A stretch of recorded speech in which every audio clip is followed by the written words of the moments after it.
ये लोग तभी भी जेल में थे। हमारी दोस्ती और पक्की हुई, ये तभी भी जेल में पड़े रहे।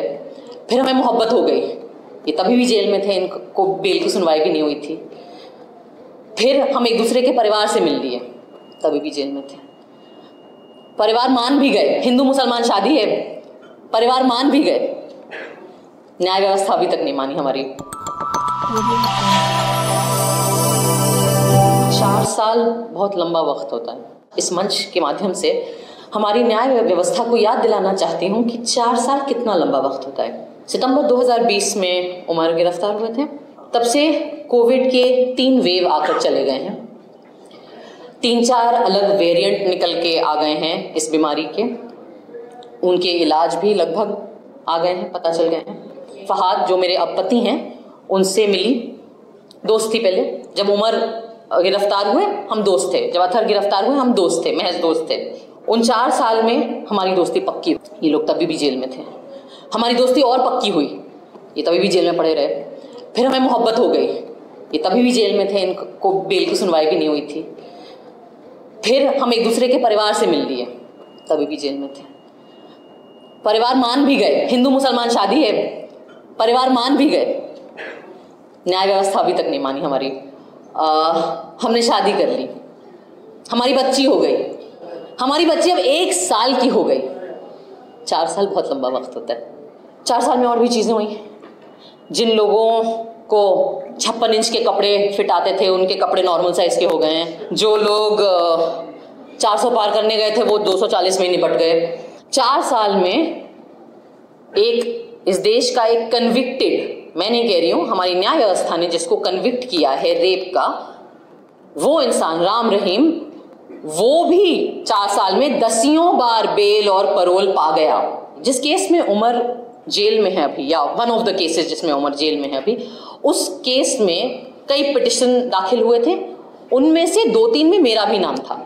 क्योंकि जिस तरीके से CNRC में उमर अलग अलग जगह पे जा रहा था, हम लोग कई लोग जा रहे थे अलग अलग जगहों पे भाषण देने और बात करने, और जिस तरीके से सब लोग सोशल मीडिया का इस्तेमाल कर रहे थे, हमने भी किया था। और जिस रात JNU पे अटैक हुआ था, मुझे याद है जनवरी 5 वो रात थी, और 5th या 6th, 5th आई थिंक, है ना।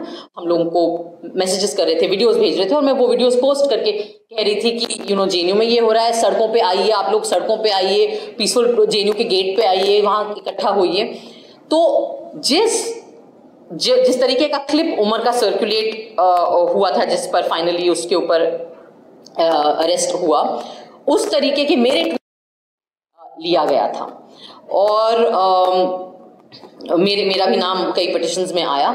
इत्तेफाकन मैं हिंदू घर में पैदा हुई, इत्तेफाकन मैं एक सवर्ण परिवार में पैदा हुई, इत्तेफाकन मैं ऐसे परिवार में पैदा हुई जो खुद पढ़ा लिखा था अंग्रेजी माध्यम में।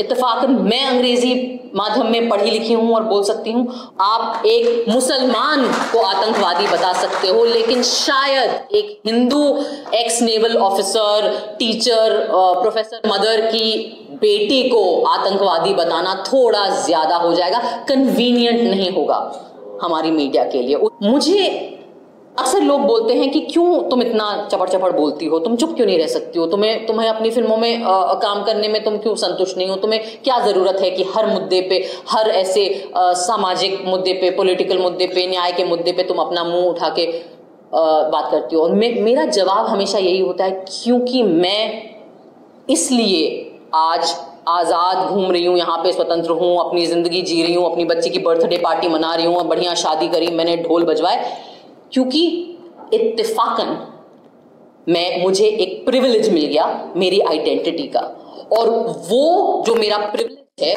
वो अब मेरी जिम्मेदारी है कि जिन लोगों को इत्तेफाकन, जिनके नाम मुझसे अलग हैं, या जो मुसलमान नाम है, या जो दलित नाम है, या जो माइनॉरिटी के नाम हैं, और उनके ऊपर अगर जुल्म हो, तो मुझे जो चीज़ जो मेरी रक्षा कर रही है, मेरी जिम्मेदारी है कि मैं उस प्रिविलेज के दम पर अपनी आवाज़ उनके लिए उठाऊं।